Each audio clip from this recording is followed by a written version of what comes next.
Waalaikumsalam warahmatullahi wabarakatuh. Salam bahagia Bapak Guru Hebat.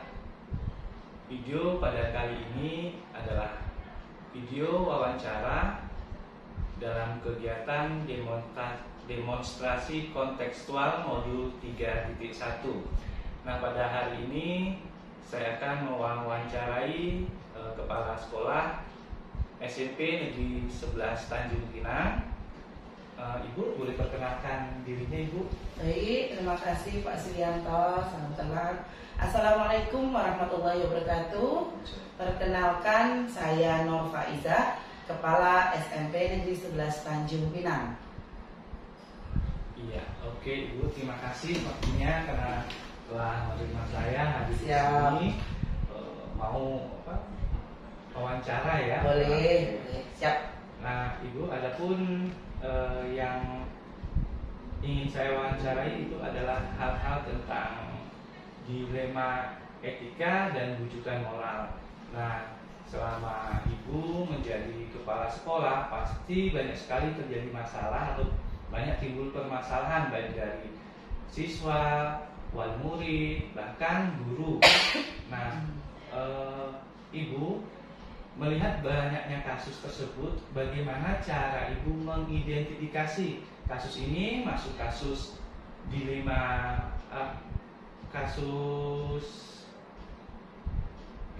etika atau kasus rujukan moral? Baik, alhamdulillah Pak Sugianto, saya dapat kesempatan nih bisa diwawancara oleh CGP Angkatan 7 Hebat.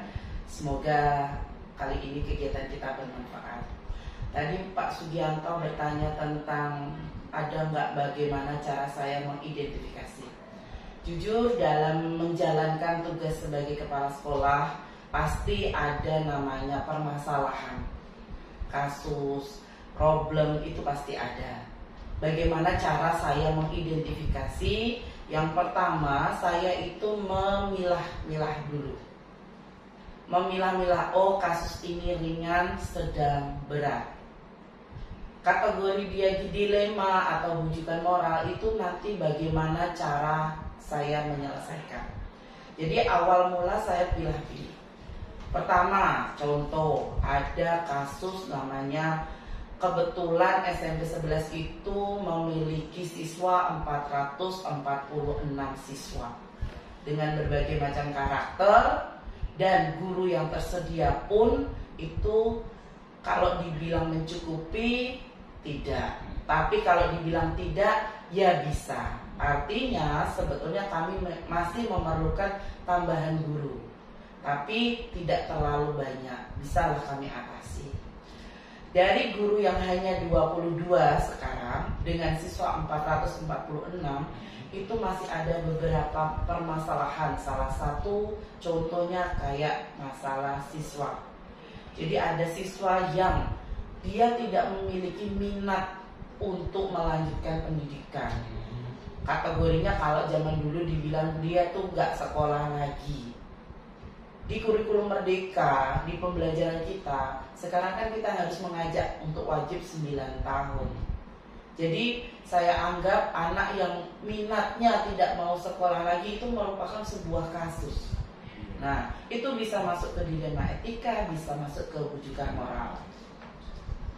Oke Bu, jadi ketika Ibu ingin mengidentifikasi kasus atau masalah, Ibu pertama memilah kasusnya terlebih dahulu. Nah, yang kasus dialami paling banyak di sekolah ini yaitu kasus anak-anak yang tidak mau melanjutkan sekolah kembali, kemudian Ibu mengaitkannya dengan wajib belajar. Ya. Nah, Ibu ketika Ibu mengambil keputusan bahwa keputusan itu mengandung dilema, sebenarnya ketika Ibu memutuskan bahwa hal ini dilaksanakan juga baik, tidak dilaksanakan hal itu juga baik karena memiliki kepentingan yang sama. Nah, bagaimana cara Ibu mengambil keputusan atas kasus ini yang sama, kedua-duanya mengandung nilai kebajikan? Iya, contohnya sederhana ini Mas. Jadi kemarin ada wali kelas yang melapor dengan saya, Bu, lapor ada salah satu siswa yang dia tidak mau sekolah. Secara dilema etika, logikanya harusnya apa upaya Bapak wali kelasnya? Itu yang pertama saya tanya. Bapak wali kelas, sebagai orang tua dia di kelas, apa yang sudah Bapak lakukan? Jadi tindakan itu bukan langsung dari saya, tapi saya meminta kepada wali kelasnya dulu. Wali kelas itu sudah melakukan tahap apa? Ternyata yang pertama dia lakukan sudah memanggil orang tuanya. Sekali, 2 kali, 3 kali. Dan ketiga-tiganya tidak hadir. Wah, menjadi sebuah permasalahan nih. Nggak diselesaikan, berlarut-larut, diselesaikan, munculnya harus kerja keras. Akhirnya solusi yang keduanya setelah dilakukan pemanggilan, saya minta Bapak wali kelasnya untuk home visit, kunjungan ke rumah. Kemudian Bapak wali kelasnya sudah melakukan kunjungan ke rumah. Komitmen yang pertama dari laporan Bapak tersebut, ya akan lanjut sekolah. Hadirlah anak itu. Tetapi lambat laun tidak berjalan lama. Ternyata anak itu hadir cuma bisa dihitung jari. Dia lakukan lagi perilakunya, tidak hadir lagi. Di situ ada namanya dilema. Kita sudah memberi kesempatan kedua untuk siswa tersebut. Gurunya sudah mengupayakan dengan cara membujuknya. Ternyata tidak dapat. Masih ada kendala seperti itu. Oke Bu, terima kasih. Jadi tindakan Ibu yang Ibu lakukan jika ada kasus yang sama-sama mengandung nilai kebajikan, Ibu akan menganalisa terlebih dahulu kasus tersebut. Nah, Ibu kemudian ketika Ibu menemukan sebuah kasus, itu prosedurnya seperti apa Bu? Apa yang terlebih dahulu Ibu lakukan sampai akhirnya menuju ke kasus tersebut dan penyelesaiannya? Iya, yang tadi lanjutan yang tadi kan, awalnya tadi ada curhatan dari wali kelasnya udah curhat, Bu, anak saya seperti ini. Jadi pertama langkahnya adalah mendengarkan masukan dari wali kelas, karena wali kelas itu kalau nggak berat dia nggak akan curhat dengan kita. Sebagai atasan kita, iya ya, ini masalah guru saya berarti masalah saya juga. Setelah mendengarkan, kita meminta dulu langkah beliau apa. Ternyata beliau sudah melakukan langkah pemanggilan dan tidak datang.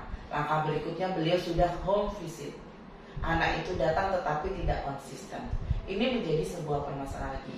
Berikutnya saya meminta langkahnya wali kelas ini berkolaborasi dengan guru BK dan wakil kesiswaan. Jadi pada saat dia berkolaborasi, tahapan itu dimulai dari pemanggilan lagi. Pembinaan. Kalau kemarin pemanggilan orang tua, kalau ini sudah langsung pembinaan ke siswa.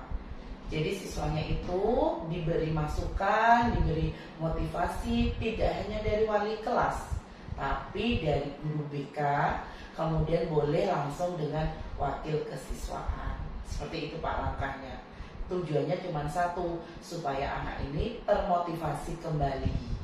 Nah, oke, berarti kalau berkenaan dengan murid, diusahakan setiap keputusan itu yang Ibu ambil harus berpihak kepada murid. Siap. Nah, Ibu dari langkah-langkah yang sudah Ibu lakukan, kemudian dari pengalaman Ibu menyelesaikan masalah, kira-kira hal apa itu yang paling efektif dalam Ibu memutuskan kasus-kasus dilema etika ini? Iya, memang kalau dianggap hal efektif, kuncinya cuma satu, komitmen dan kerjasama. Jadi efektif sebuah kebijakan dan keputusan itu jika ada komitmen dan kerjasama. Dari mana? Pertama, dari wali kelas. 2, siswa tersebut. 3, guru BK maupun wakil kesiswaan. Dan yang paling penting adalah orang tua siswa. Kalau kelima komponen ini sudah ada komitmen, masalah ini akan terselesaikan. Seperti itu. Jadi tidak ada lagi siswa yang malas sekolah karena orang tuanya mendukung, pihak sekolah menerima dan memotivasi. Jadi terbentuklah dilema etika itu jika sekolah sudah berupaya tapi orang tua macam acuh tak acuh. Itulah yang terjadi kemarin, sehingga ibaratnya usaha ini baru tangan sebelah tangannya belum, masih terseok. Ibarat kita, nak ayo sekolah, orang tuanya udah bu, dia tak mau sekolah, ya sudah, tidak bisa. Jadi hal efektif harus ada komitmen dan kerjasama. Oke, baik Bu. Jadi untuk mengambil keputusan yang efektif dalam dilema etika ini, Ibu berusaha menerapkan komitmen, Ya. kemudian Adanya kerjasama dari wali kelas, siswa, BK, kemudian wakil kepala sekolah, dan termasuk orang tua. Nah, kemudian Ibu, dari banyak kasus yang Ibu tangani, kasus dilema etika ini, apa tantangan yang pernah Ibu rasakan tuh, tantangan yang paling terberat itu? Iya, jujur Pak Sugi ya, dalam menyelesaikan kasus tidak semuanya mulus. Lika-liku pasti ada. Kasus salah satu siswa ini sebetulnya terjadi pada siswa-siswa yang lain. Kemarin itu kenapa anak ini kategorinya masih mempunyai minat yang rendah, karena itu masih terikut bawa hawa COVID. Jadi dulu di zaman COVID itu anak belajar menggunakan HP, sehingga kecanduan HP anak tersebut itu semakin menjadi. Yang menjadi tantangan adalah peran orang tua itu tidak maksimal. Sudah tahu anaknya kecanduan HP, kalau pihak sekolah kan sekarang di tata tertib sudah menyarankan tidak diperkenankan membawa HP kecuali dalam pembelajaran. Tapi di rumah orang tua kontrolnya nggak ada. Anak dibiarkan 24 jam menggunakan HP. Dari situ anak sudah merasa nyaman dan ketergantungan, sehingga kewajiban dia untuk datang ke sekolah belajar itu sudah mulai lemah. Dan orang tua tidak ada motivasi. Udahlah Bu, sudah di situ aja. Nah, itu yang menjadi tantangan besar.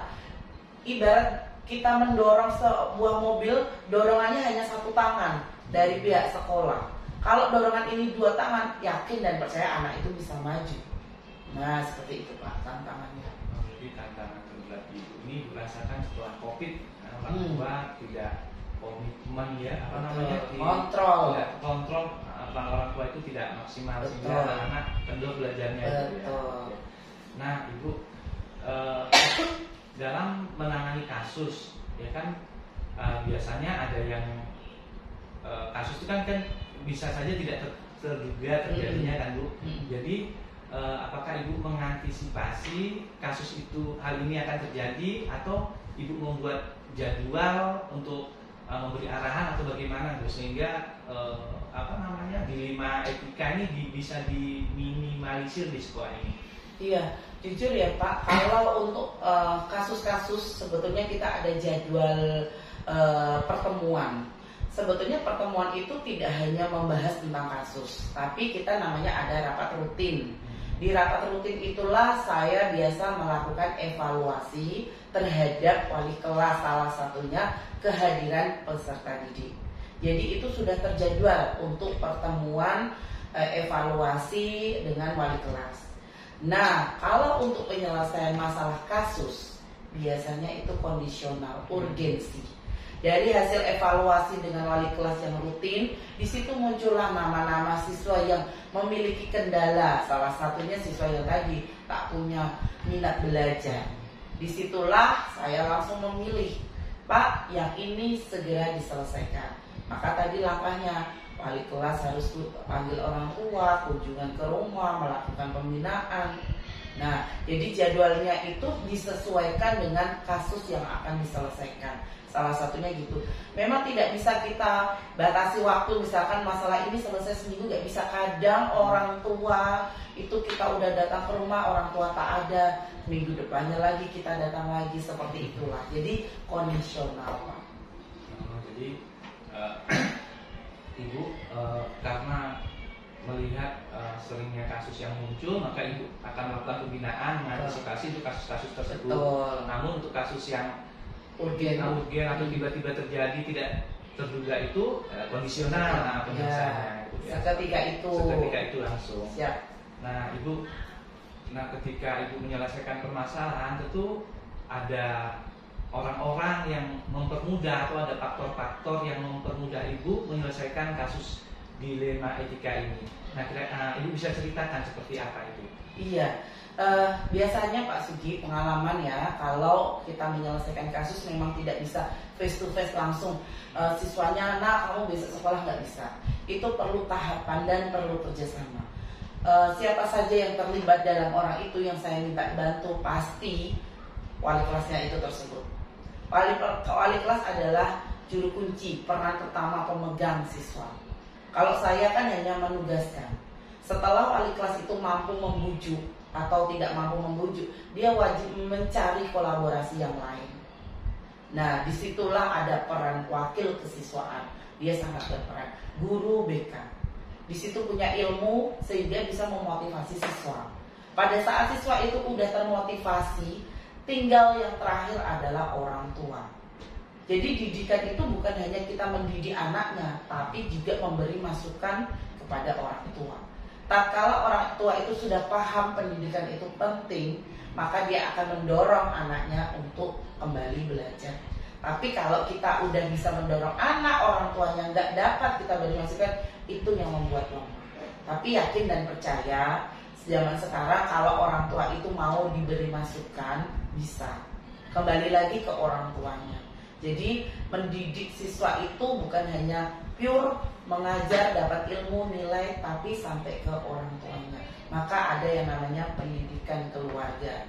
Nah, itu pentingnya. Jadi supaya mindset orang tua itu tidak hanya patuh berpihak pada murid yang notabene udahlah anaknya nggak mau, tetapi mereka memikirkan, nah tujuan kedepannya apa. Kalau kita sudah satu visi antara sekolah dan orang tua, itu akan terjadi kerjasama yang baik. Semoga hasilnya juga nanti baik. Seperti itu Pak Sugi. Jadi kalau menurut pengalaman ibu, hal-hal yang mempermudah ibu menyelesaikan masalah itu yang pertama kolaborasi dan kerjasama. Betul Pak. Kolaborasi bisa saja dengan wakil, dengan Betul. guru, orang tua, bahkan siswa gitu ya, ataupun masyarakat luas.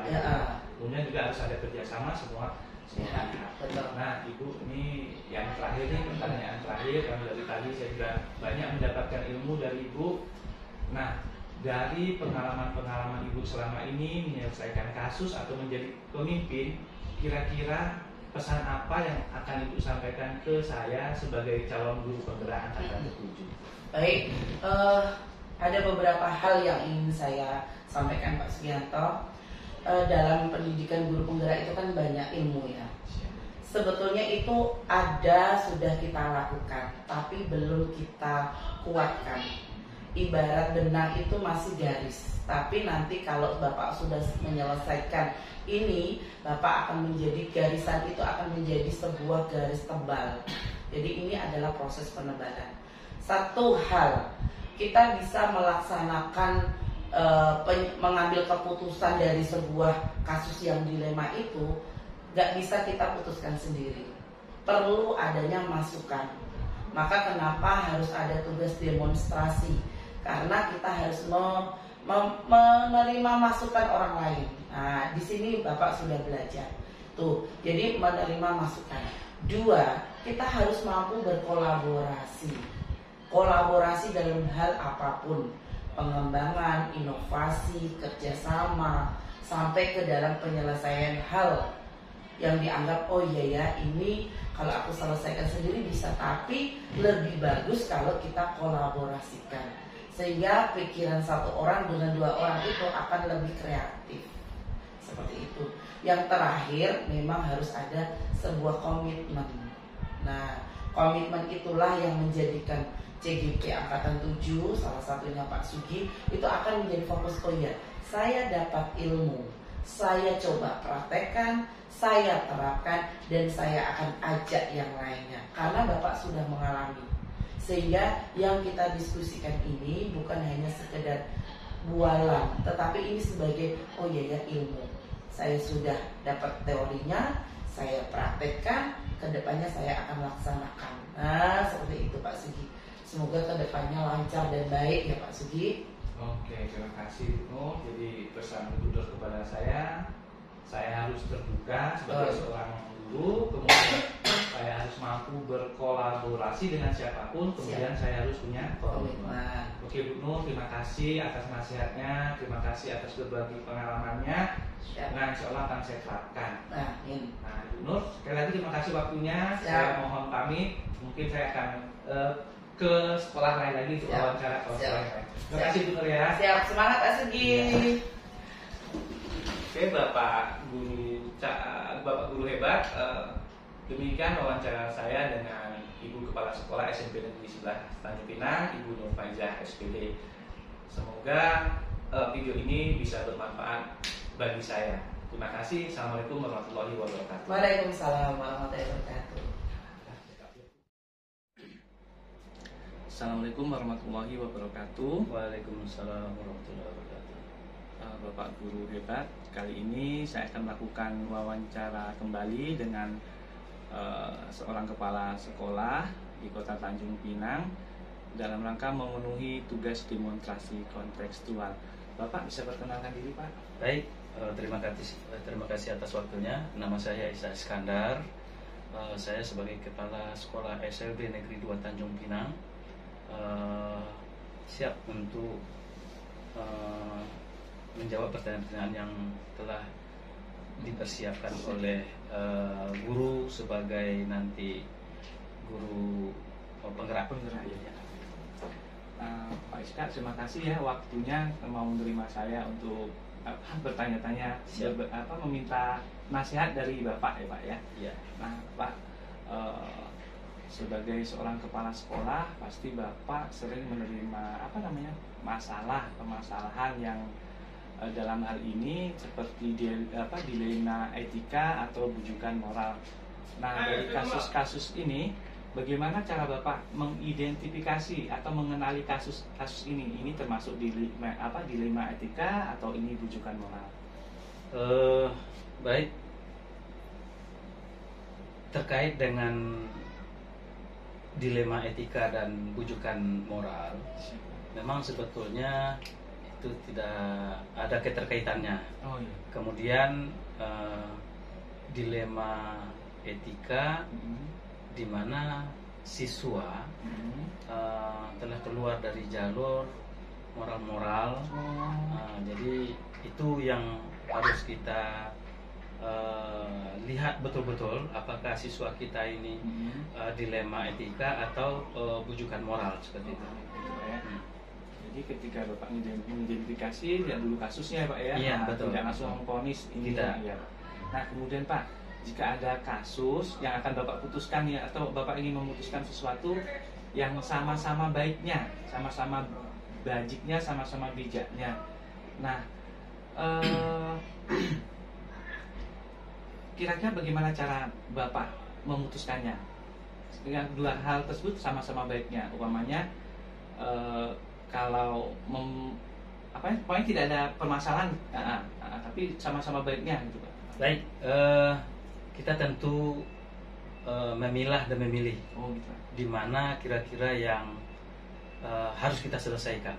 Kalau memang itu sama-sama baik beratnya pun ringannya sama, kita tetap mengacu dulu kepada yang agak cepat bisa kita tuntaskan. Nah, jadi persoalannya kalau memang rumit mungkin itu nanti yang kedua. Jadi kalau persoalannya agak senang, itu yang kita utamakan dulu. Setelah itu baru ke yang sulit. Artinya dari yang mudah kepada yang sulit. Oke, terima kasih Pak. Jadi yang pertama untuk memutuskan kasus yang sama-sama mengandung nilai kebajikan ini, kita harus memilih dan memilah. Cari yang urgen, kemudian keputusannya bisa dipertanggungjawabkan sama-sama, bisa menerima lah seperti itu Pak ya. Nah kemudian Pak, tadi Bapak kan sudah mengatakan bahwa Bapak akan memilah dan memilih kasus atau permasalahan yang sedang Bapak hadapi. Nah kira-kira langkah-langkahnya atau prosedurnya itu seperti apa Pak kira-kira? Ya, kita harus mengadakan pendekatan atau persuasif, baik itu kepada siswa yang bermasalah maupun kepada teman-temannya ataupun kepada orang tuanya sendiri, sehingga kita tidak mengambil tindakan atau keputusan itu tidak salah, sehingga sudah valid bahwasanya A itu misalnya persoalannya, ya artinya kita tidak tidak salah mengambil keputusan karena mencari data dan informasi yang akurat seperti itu.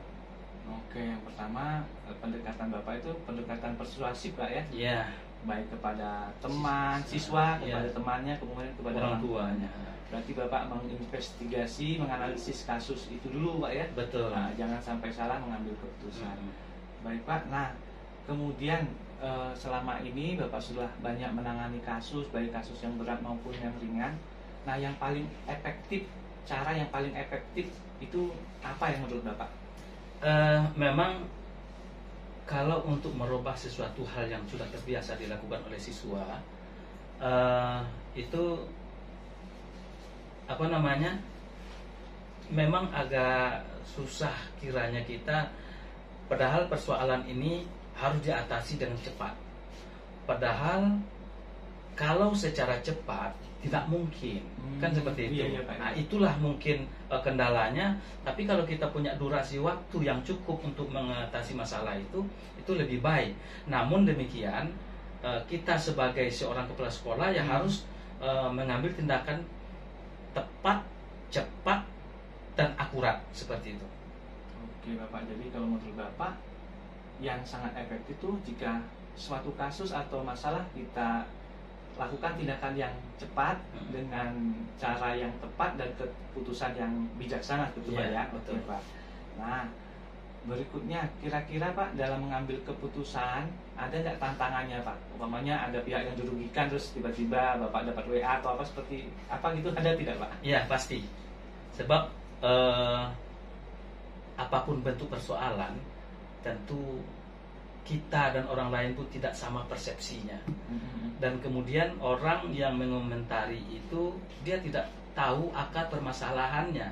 Mungkin hanya dia bisa melihat atau mendengar segelintir, terus bisa dia berkomentar bahwa itu keputusan kita salah lah, ini segala macam. Namun demikian kita tetap komitmen terhadap keputusan yang telah kita berikan, dan itu memang sudah beberapa pertimbangan yang kita lakukan, sehingga kemungkinan kecil untuk kesalahannya seperti itu. Siap. Nah kemudian Pak, dalam menangani kasus yang biasa terjadi ataupun kasus yang terjadinya tiba-tiba tanpa kita duga itu Pak, penanganannya seperti apa? Apakah Bapak ada prosedurnya atau ada jadwalnya? Umpamanya kasus yang biasa terjadi di sekolah, Bapak melakukan penjadwalan kepada guru-guru membahasnya atau gimana Pak? Untuk persoalan yang urgensi sekali, kita langsung mendampingi. Jika guru itu dengan siswanya kita dampingi langsung mengadakan persuasif juga, sehingga dan kita tidak mau langsung ambil bagian tentang itu, karena tentu bertangga turun berjenjang naik seperti itu. Artinya tentu ada guru yang lebih bertanggung jawab tentang itu, dan kita pun bisa mendampinginya. Nah, kemudian mungkin kolaborasi antara guru yang bertanggung jawab terhadap siswanya dengan kepala sekolah. Jika keputusannya misalnya agak kurang, ya kita mungkin saling memberikan masukan supaya efektif keputusan tersebut. Oke, berarti Pak kalau ada kasus urgen langsung ditangani dengan cepat, langsung dilakukan pendampingan ya Pak. Betul. Tapi kalau yang kasus yang biasa terjadi, pasti Bapak jadwalkan pas rapat-rapat itu langsung dibahas ya Pak. Betul. Terima kasih Pak. Pak, menjadi kepala sekolah SLB itu kan Pak sangat luar biasa Pak, ya kan? Pasti istimewa karena di sini anak-anaknya kan juga anak-anak istimewa, pasti tantangannya pasti berat yang seperti Bapak katakan tadi. Nah, namun ada nggak faktor-faktor yang mempermudah Bapak untuk memecahkan masalah atau kasus dilema etika di sekolah ini Pak? Perlu kita ketahui bersama, memang di SLB ini kan banyak ragam siswanya. Iya benar. Baik itu masalah dia ada tunanetra, tunarungu, tunagrahita, tunadaksa, dan autis. Iya, Pak. Nah, jadi di istilah bahasa pendidikan luar biasa itu lebih dihaluskan sekarang yang anak dengan berkekurangan penglihatan, kemudian anak dengan berkekurangan pendengaran dan bicara, anak dengan kekurangan intelektual, kemudian anak dengan berkekurangan fisik, anak berkekurangan dengan sosial emosional. Jadi masing-masing siswa ini memang berbeda cara penanganannya dan komunikasinya pun berbeda. Nah, jadi anak dengan keterbatasan penglihatan belum tentu sama penanganannya dengan anak yang mengalami kelainan bicara dan pendengaran. Nah, jadi kalau dengan anak kelemahannya penglihatan itu bisa kita melalui komunikasi dan tanya jawab. Sementara kalau anak yang keterbatasan pendengaran dan bicara itu kita harus namanya pemata anak itu. Jadi dia harus melihat kita. Kan bertentangan dengan anak tunanetra seperti itu. Nah, jadi itu yang kita lakukan dengan berbagai macam sesuai dengan apalagi sekarang kan digaung-gaungkan masalah kurikulum merdeka. Kemudian di kurikulum merdeka itu ada asesmen. Dan kami di SLB ini sebetulnya tidak asing lagi bagi kami. Memang dari dulu sudah diterapkan itu. Begitu siswa masuk ke sekolah, kami asesmen. Asesmen diagnostik itu ya? Diidentifikasi asesmen diagnostik gitu. Jadi kita tahu di mana kekurangannya, di mana kelebihannya. Sehingga penanganannya pas dan tepat. Di saat kita identifikasi, kemudian kita asesmen, anak ini memiliki kekurangan di sini, kemudian kelebihannya ini misalnya. Di saat dia memiliki kekurangan itu, itulah yang kita bina. Di saat dia memiliki kelebihan itu, kita munculkan sehingga dia berprestasi.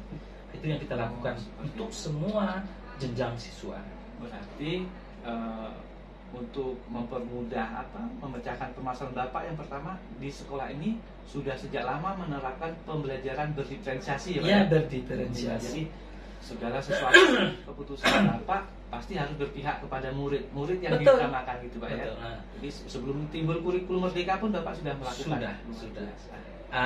Sedangkan guru kelas saja. Iya Pak. Kita mengajar di kelas itu di samping klasikal, individual. Jadi begini, di saat kita menerangkan pelajaran secara klasikal kepada siswa kita, misalnya taruhlah penambahan. Anak-anak coba perhatikan ini, 245 ditambah 25 misalnya kan, sekian. Ada anak yang tidak mengerti sama sekali. Kan itu kan? Kalau anak yang sudah mengerti, nanti kita bisa berikan tugas. Anak yang tidak bisa mengerti tadi, kita dampingi lagi. Nah, artinya langsung kita bimbing gitu. Nah, jadi gitulah di SLB itu. Artinya kita juga tidak memaksakan kalau itu di luar kemampuannya. Kita harus berikan dasar-dasarnya dulu, baru lanjut kepada pembelajaran yang lebih tingkatnya. Berarti sesuai betul dengan kurikulum merdeka. Iya, betul.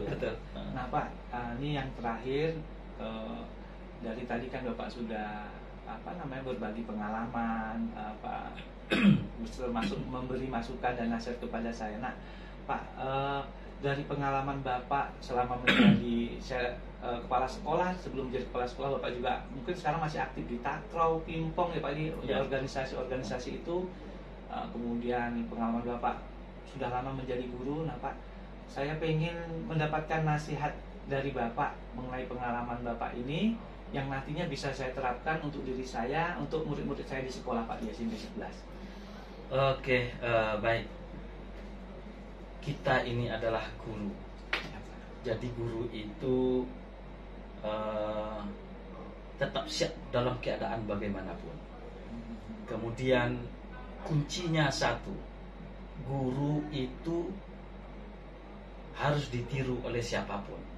Jadi kita memiliki kewajiban secara moral, harus bisa mengambil momen itu bahwa kita adalah untuk ditiru oleh siapapun. Artinya selagi kita memiliki kesempatan untuk belajar, tetap belajar terus. Dan tidak akan mungkin kita memiliki pengetahuan kalau kita tidak mencoba. Kan itu. Jadi sesuatu hal yang baru bagi kita. Kalau kita pelajari, insya Allah pasti bisa. Jadi tekadnya itu. Tidak ada yang tidak bisa kalau kita mau belajar dan menekuninya. Seperti itu. Oke Pak, terima kasih. Jadi pesan Bapak kepada saya sebagai seorang guru yang harus digugu dan ditiru, Ya. harus tetap menjadi pembelajar sepanjang hayat ya Pak ya. Betul, betul. Kemudian setelah belajar harus dipraktekkan, harus Diimplementasikan. diimplementasikan. Ya. Kalau tidak bisa juga Pak Iya, ya. Oke, tidak Pak. efektif. Oke, terima kasih Pak ya atas Ya. waktunya.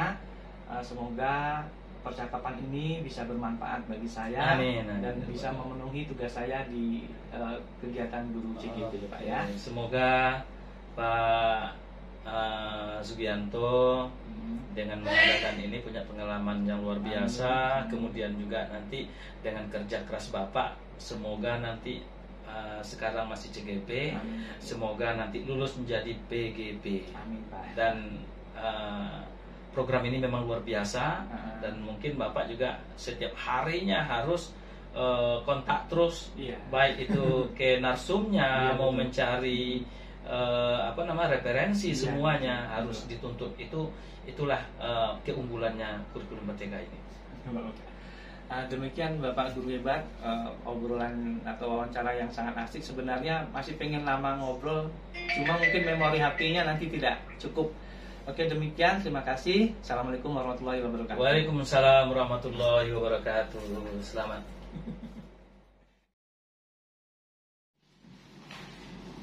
Assalamualaikum warahmatullahi wabarakatuh. Bapak Guru Hebat, Bapak dan Ibu Guru Hebat, saya Sugianto, calon guru penggerak angkatan 7 dari Kota Tanjung Pinang. Pada hari ini saya sangat bersyukur berkesempatan bisa mewawancarai seorang kepala sekolah hebat, yaitu kepala sekolah dari SMP 5 Negeri 5 Tanjung Pinang. Pak, boleh perkenalkan diri Pak? Ya, terima kasih Pak Dugi. Saya nama Dr. Adi Sanjaya Rizal. Saya adalah kepala SMP Negeri 5 Tanjung Pinang. Di sini saya baru menjabat beberapa bulan Pak, dari Januari hingga hari ini. Sebelumnya pindah dari SMP Negeri 6. Pak Rizal, saya ini banyak-banyak terima kasih karena saya diberi kesempatan untuk bisa mewawancarai Bapak. Nah, begini Pak, wawancara ini berkenaan dengan tugas demonstrasi kontekstual tentang dilema etika dan rujukan moral, Pak. Nah, Bapak dari pengalaman Bapak menjadi kepala sekolah, pasti banyak kasus yang di dalamnya itu terdapat dilema etika dan rujukan moral. Nah, dari kasus-kasus tersebut Pak, bagaimana Bapak bisa mengidentifikasi mana yang kasus termasuk dilema etika dan mana yang kasus termasuk rujukan moral? Baik, terima kasih. Dalam kasus tadi itu yang terbagi dua, yaitu kasus dilema dan kasus rujukan moral. Nah, yang paling susah kita untuk membuat suatu keputusan itu adalah kasus dilema. Karena ada juga pepatah mengatakan dimakan mati bapak, tak dimakan mati ibu. Jadi kita susah sekali dalam keputusan. Padahal itu sama-sama penting kedua-duanya kan. Nah, jadi di antara itu tentu harus kita lebih cermat dan teliti dalam mengidentifikasi kasus dulu Pak. Kita identifikasi dulu kasusnya, kita telah, lalu nanti kita akan beri suatu keputusan. Oh, berarti dari kasus-kasus tersebut yang paling berat itu kasus dilema etika ya Pak ya? Dilema etika. Nah, karena dia sama-sama tidak melanggar hukum, sama-sama tidak melanggar hukum, namun harus ada salah satu yang mengalah di dalam hal ini.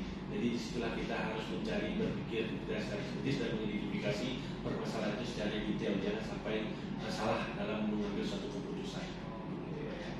Nah, kemudian Pak, dari dilema etika yang Bapak katakan tadi, kira-kira langkah-langkah atau prosedur seperti apa yang Bapak lakukan untuk menyelesaikan permasalahan itu?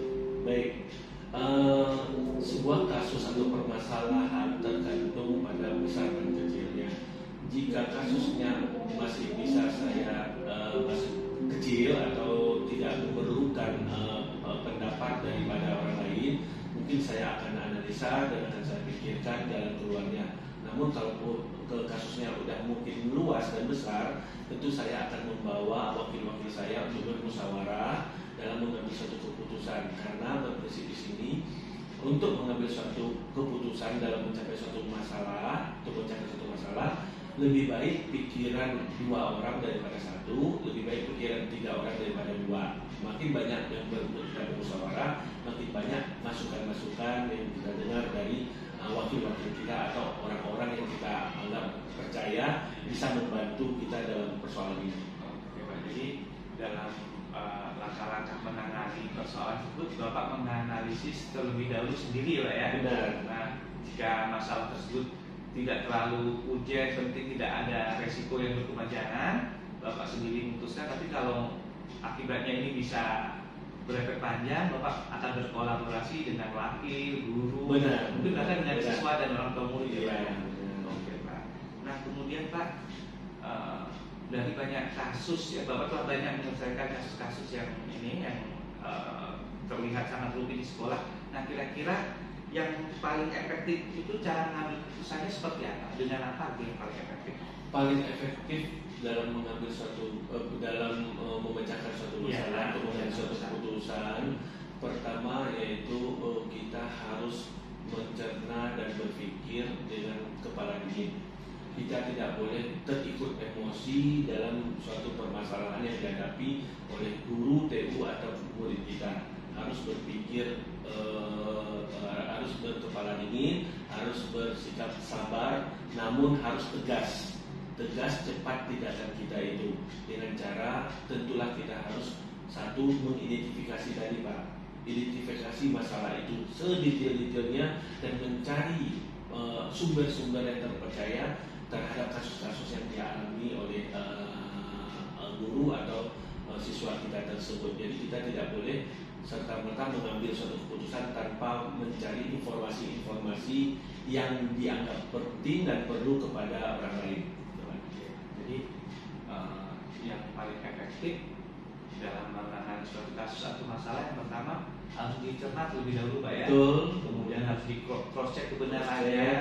Kemudian harus dengan pikiran terbuka, kepala dingin ya. Betul Pak ya. Oke.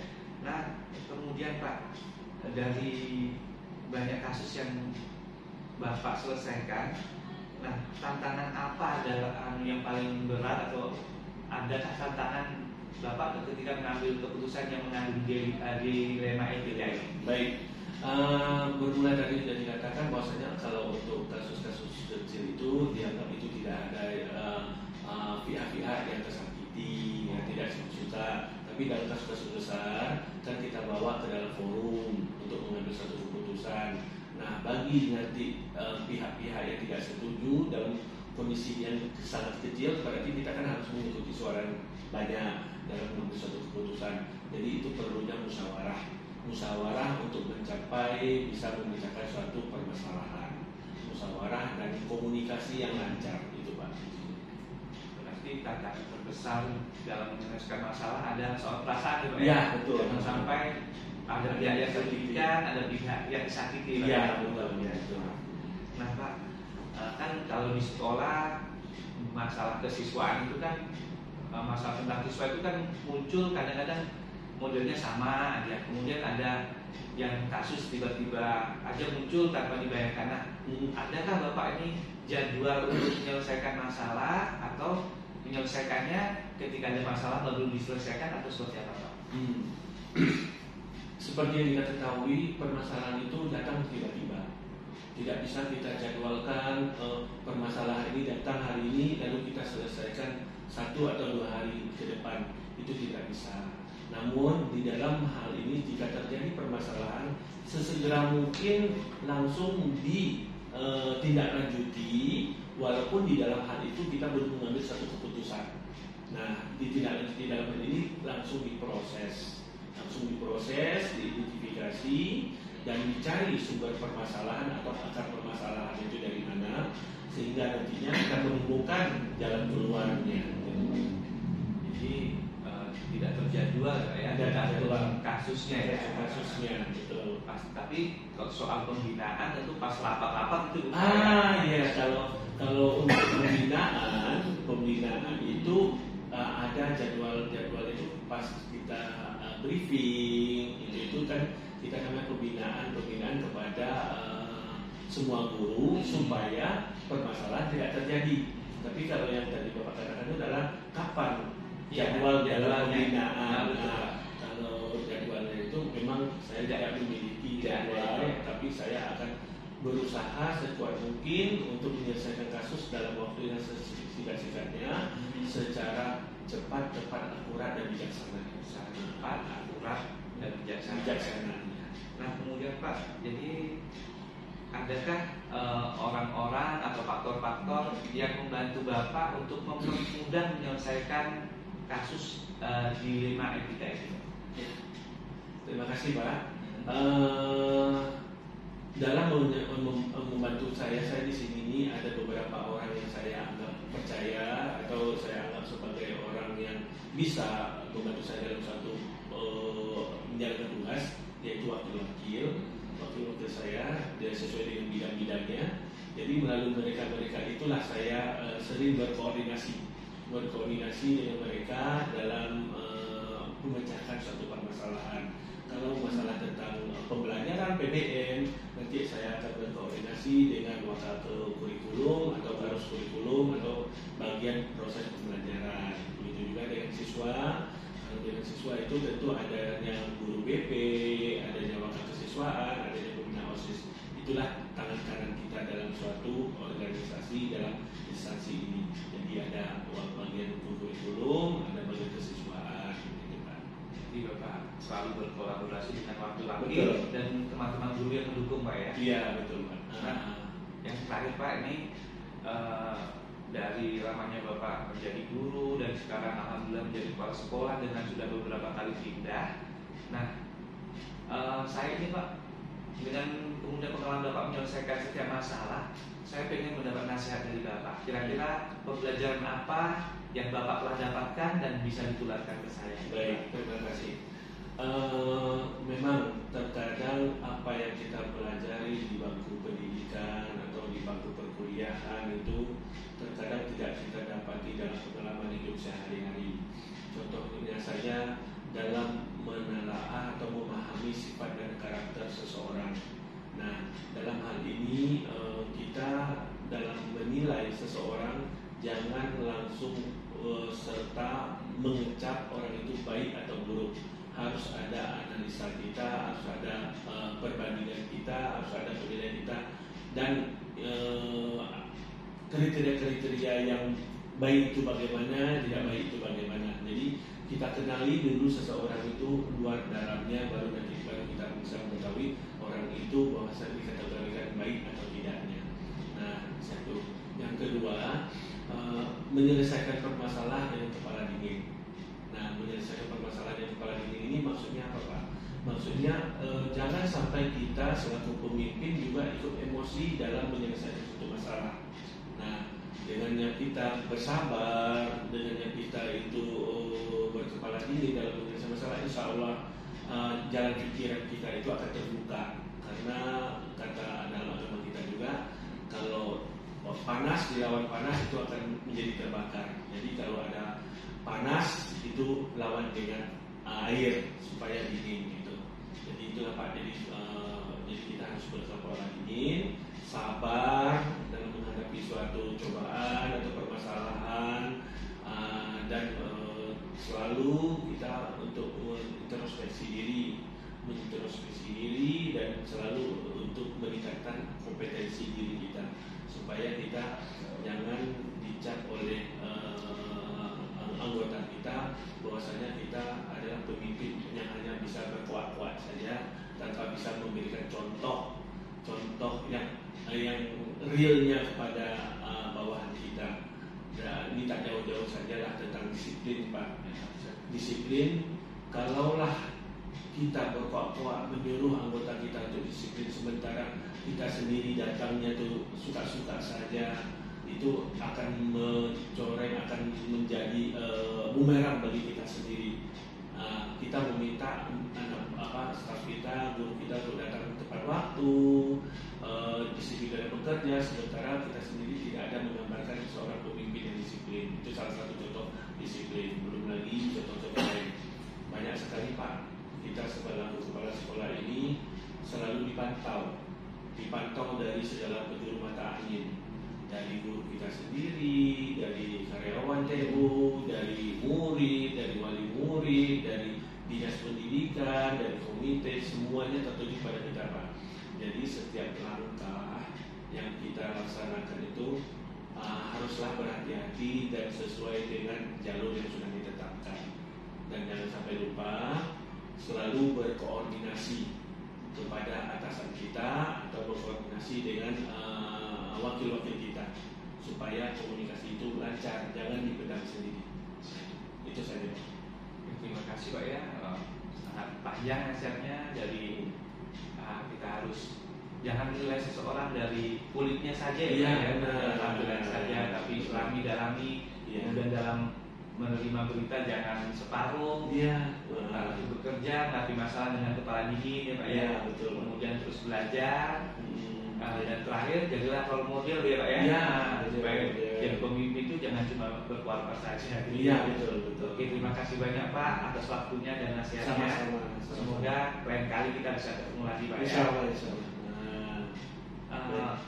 Bapak guru hebat, demikian wawancara saya dengan Pak Afrizal, Kepala Sekolah SMP Negeri 5 Tanjung Pinang. Semoga bermanfaat bagi saya dan bagi teman-teman semuanya. Assalamualaikum warahmatullahi wabarakatuh. Waalaikumsalam warahmatullahi wabarakatuh.